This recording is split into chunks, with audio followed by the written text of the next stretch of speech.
Bonjour et bienvenue dans mon journal de lecture. Aujourd'hui, un livre dont le titre est Les surdoués et les autres. Pensez l'écart.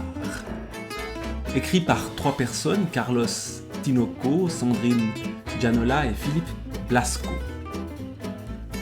Et si vous regardez la couverture du livre, vous remarquerez que le terme surdoué est entre guillemets.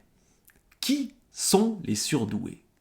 Première remarque, les auteurs sont qualifiés, se qualifient eux-mêmes de surdoués avec ces guillemets parce que le terme n'est pas totalement satisfaisant pour eux, mais qu'ils n'en trouvent pas de meilleur. Ils renoncent au potentiel, à zèbre, à tout un tas de termes qui sont utilisés pour parler de ces personnes-là atypiques, par exemple, termes qu'ils vont utiliser, ils vont en fait utiliser beaucoup plus souvent le terme typique, car ce qui est aussi intéressant dans ce titre, c'est les autres.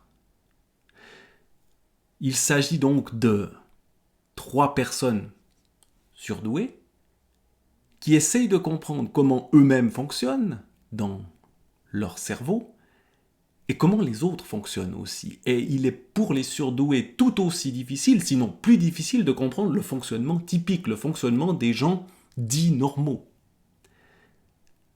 Alors pourquoi je lis ce livre-là ? Je dois dire qu'en lisant ce qu'écrivent ces auteurs-là, je me sens totalement concerné, même si me présenter moi-même comme un surdoué me paraît d'une présomption assez terrible, et en même temps, si je suis leur définition, alors oui, je fais partie de ces gens-là. Alors, quel est le propos général ? Il y a énormément de choses vraiment passionnantes dans ce livre-là. Il y a aussi une discussion entre les 3 personnages qui chacun livrent leur expérience, mais aussi une théorisation de cette question de la douance liée à plusieurs domaines. On n'est pas dans la pure psychologie, il y a des questions d'ordre anthropologique qui sont posées, des questions d'ordre philosophique, d'ordre également politique. Et j'en passe. Bref, qu'est-ce qui modifie, qu'est-ce qui change véritablement entre le mode de pensée typique et le mode de pensée des surdoués, qui est un mode de pensée minoritaire, mais bien souvent beaucoup plus cohérent que le mode de pensée typique, ce qui rend la vie extrêmement compliquée pour des gens qui, au fond, ont l'impression d'avoir raison face à tout le monde, mais qui ne peuvent pas l'exprimer de manière aussi nette que ça, et surtout qui ne peuvent pas être véritablement entendus. Et donc, le premier sous-titre qu'on a ici, je vais parcourir ce texte-là, ce livre-là, surtout en lisant des titres, parce que j'ai corné énormément de pages, il y a vraiment beaucoup de choses qui m'ont parlé, mais au fond, choisir après là-dedans, c'est très compliqué. Ni rire, ni pleurer, comprendre. Cette idée de comprendre. Et c'est ce qui fait que les surdoués sont peut-être différents des autres, c'est qu'il y a cette volonté de comprendre. Et de comprendre au-delà des récits ordinaires, des récits fédérateurs, des récits qui vont être généralement acceptés comme étant le cadre dans lequel on peut penser. Et ce qui différencie fondamentalement les surdoués des autres, c'est que les surdoués vont remettre en cause les récits eux-mêmes, les bases de ces récits, alors que les autres pensent à l'intérieur d'un cadre. Le surdoué dans cette petite boîte, là, vous voyez, je suis dans une petite boîte, il a envie d'en sortir. Mais les autres vont le réenfermer dedans. Et il y a quelques postulats qui sont donnés sur cette question-là. Premier postulat, nécessité du sens de l'existence. Premier élément qui paraît évident, enfin qui me paraît évident, mais qui ne semble pas si naturel que ça, ou si répandu que ça, pour un surdoué, cette question du sens de l'existence. Qu'est-ce que je fous sur Terre ? Est une question sans cesse posée, sans cesse active, qui n'est pas repoussée à des choses dont il vaut mieux ne pas trop réfléchir parce que il est difficile de répondre à ce genre de questions. Deuxième postulat, mise en récit du temps et des valeurs.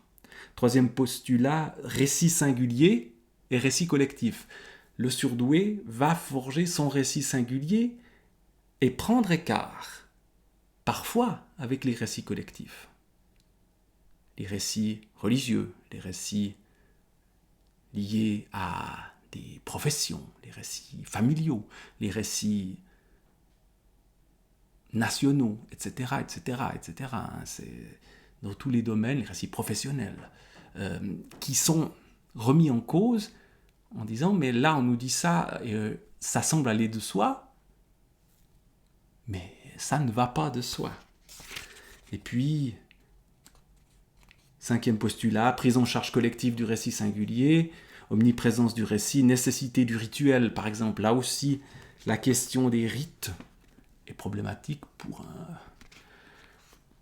quelqu'un de surdoué, il va les remettre en question. Or, un rite n'est pas quelque chose qui se remet en question normalement. Fonction régulatrice du groupe, inscription de la règle dans la psyché, nécessité de l'adhésion majoritaire, dissimulation de l'arbitraire de la règle. Là aussi, quand une règle est arbitraire, un surdoué va le dire, ou en tout cas ressentir cet arbitraire et dire non, cette règle-là, je ne peux pas, ou je suis très mal à l'aise si je dois la respecter.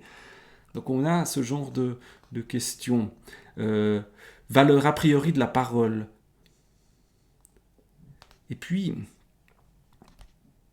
ces questions-là sont ensuite reprises avec des hypothèses, avec des comparaisons entre les différents modes de pensée, deux modes de pensée, mais avec tous les intermédiaires qui peuvent effectivement exister.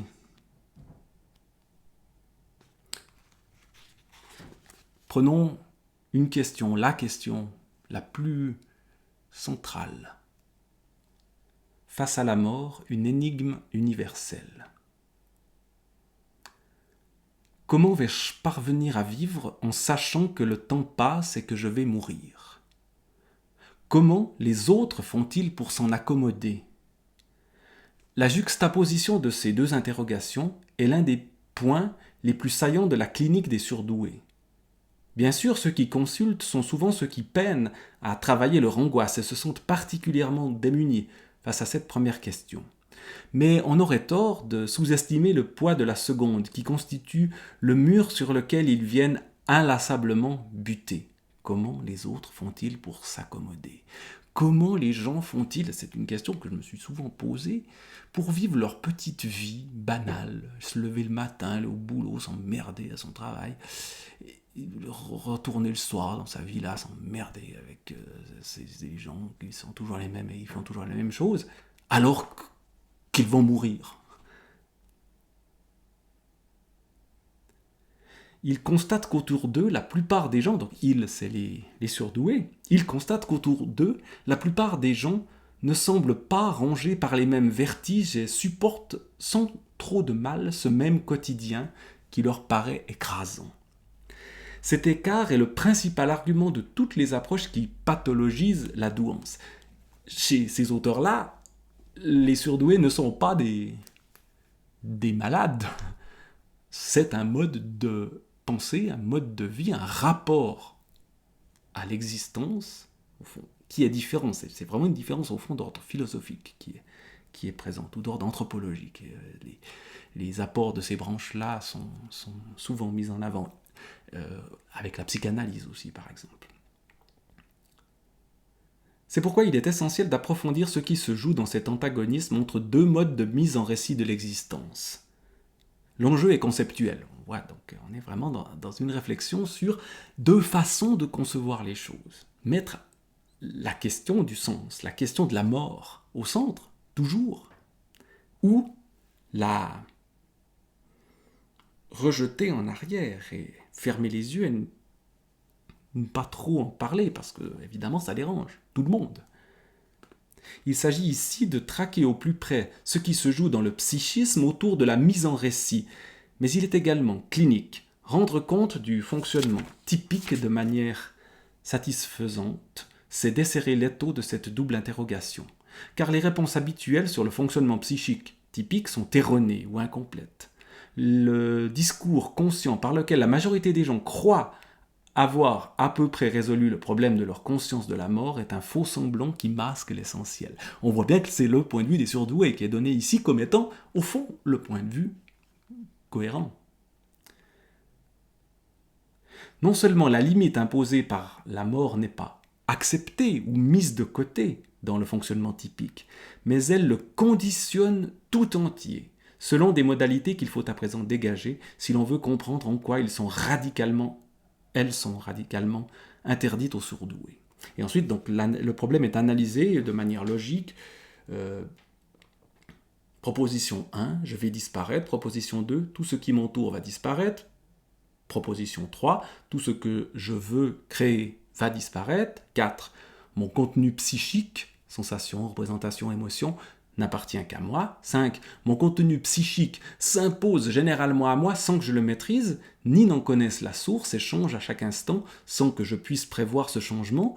Une part de mon esprit m'apparaît comme une altérité. 6, mon corps a son mouvement propre qui ne dépend pas de ma conscience. Il m'apparaît donc également comme une altérité. 7, mon contenu psychique est incommunicable. 8, le contenu psychique des autres est inaccessible. Ça, c'est un mode de réflexion, au fond, qui est celui des surdoués. Et puis, ensuite, comment faire pour vivre avec? Voilà des questions qui demeurent essentielles, qui sont compliquées surtout. Comment font les autres, oui.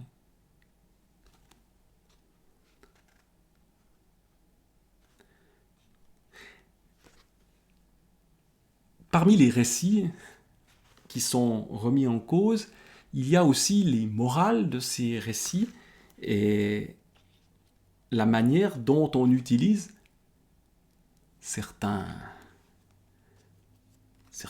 textes de la littérature. Par exemple, moi je m'intéresse énormément à la littérature pour, au fond, justifier un mode de vie, une manière de concevoir les choses qui est celle des gens typiques. Quitte à détourner le sens des textes. Et il y a un passage que j'ai beaucoup apprécié, je vais essayer de le retrouver, c'est celui qui évoque les fables de La Fontaine, et en particulier une fable qui est celle du lièvre et de la tortue.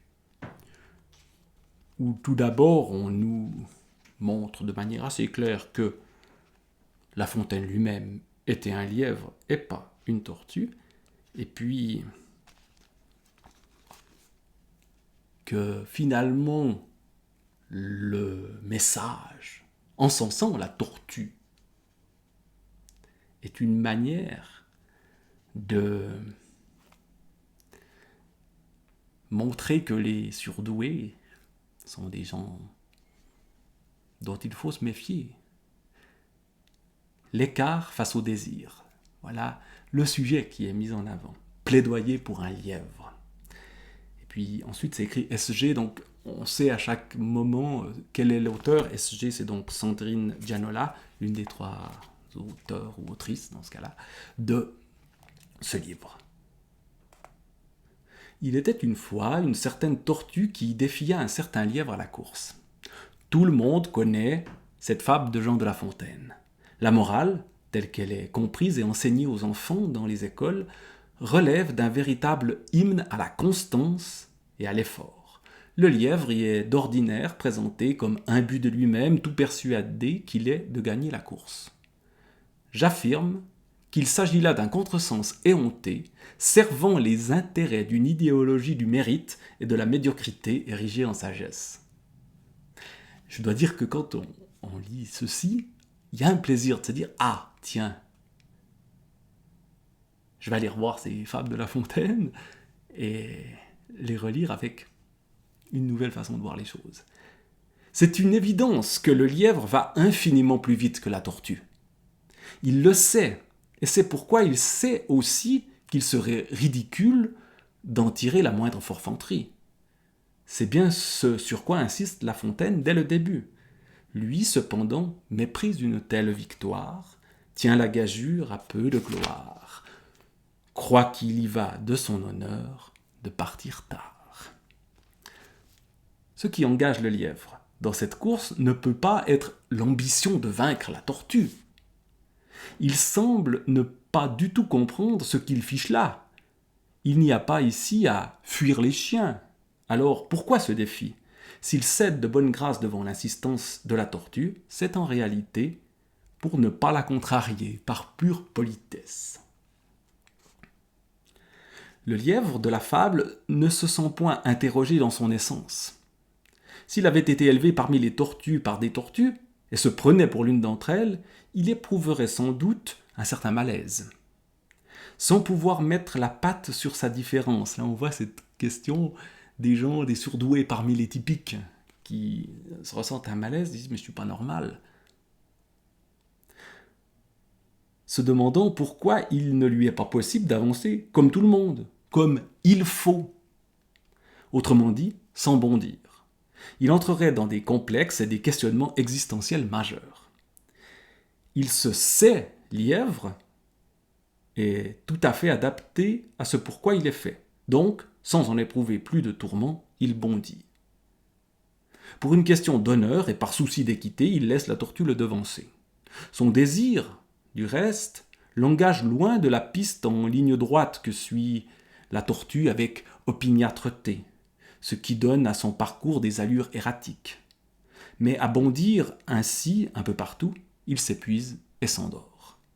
Il passe donc de la course la plus effrénée à l'immobilité la plus complète, sans connaître d'intermédiaire. Le lièvre ne peut courir un peu mais pas trop, comme il est tout à fait impossible de penser un peu mais pas trop, comme il est tout à fait illusoire d'espérer désirer un peu mais pas trop, ou bien il court, ou bien il dort. Il y a un temps pour tout.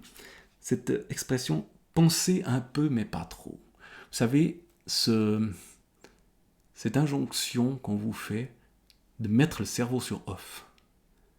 Je me souviens qu'on m'avait dit ça quand j'étais allé à l'armée. Beaucoup de gens nous disaient ouais, « l'armée c'est débile, c'est des choses, les ordres sont absurdes, etc.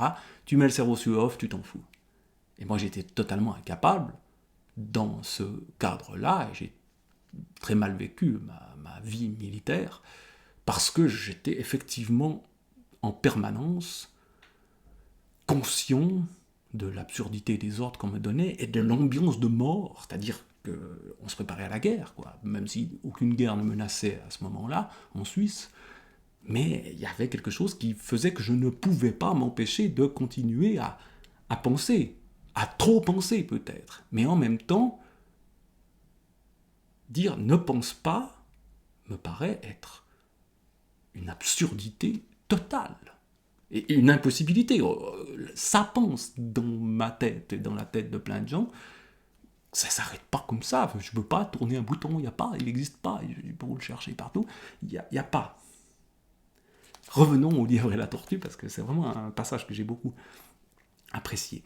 La compréhension commune qui est faite de la fable va pourtant dans le sens de la démonstration que cet atout évident du lièvre se révèle un handicap, le magnifique talent du lièvre va échouer. Un comble, et pourtant rien de plus tristement banal. C'est dans cette humiliation du lièvre que la tortue gagne sa jouissance et se trouve vengée de sa blessure narcissique initiale à l'origine du défi. Car elle n'est mue que par son désir de vaincre le lièvre, avec le seul avantage dont elle dispose, la constance. Ce qui engage la tortue dans cette course perdue d'avance n'est pas le désir de prouver qu'elle serait en réalité, elle aussi un lièvre, ni de défier les lois de la nature, espérant prouver que les tortues sont plus adaptées à la course, sans quoi elle ferait mieux en effet de se purger avec 4 grains d'hellebore, comme le lui conseille gentiment le lièvre. Il se trouve que la tortue de la fable n'est pas psychotique. Ce qui lui importe, c'est de faire la démonstration au lièvre et au reste du monde de la supériorité de son fonctionnement, de son adaptation non pas à la course, mais à la vie. Dans le fonctionnement de la tortue, c'est la constance qui est érotisée pour elle-même. Ce qui n'est pas symétrique. Le lièvre n'érotise absolument pas l'inconstance pour elle-même. C'est parce qu'il est livré aux aléas de son désir qu'il va et vient vers de multiples objets. La joie de sautiller, brouter, contempler, dormir, sentir d'où vient le vent, etc. Érotiser l'inconstance pour elle-même, c'est exactement ce que font ces pseudo-subversions de posture, cette petite pointe d'originalité que se cherchent les gens, même s'ils détesteraient qu'on le leur dise, craignant d'y entendre rimer la banalité avec laquelle il s'évertue d'échapper. Cela me rappelle ce t-shirt blanc orné du tampon certifié non conforme, vendu à des millions d'exemplaires. Ce n'est évidemment pas ce que fait notre lièvre, qui n'a aucune réflexion au sens propre sur son comportement. Il ne se regarde pas courir d'un point à l'autre. Ce miroir dans lequel il va pouvoir se réfléchir, c'est la tortue qui le lui tend. Regarde-toi aller et venir, ce n'est pas efficace. Que fera le lièvre de cette nouvelle information ? La fable ne le dit pas. Mais on peut imaginer que cette humiliation, à laquelle il ne s'attendait pas, va sans doute inaugurer quelques complications pour lui.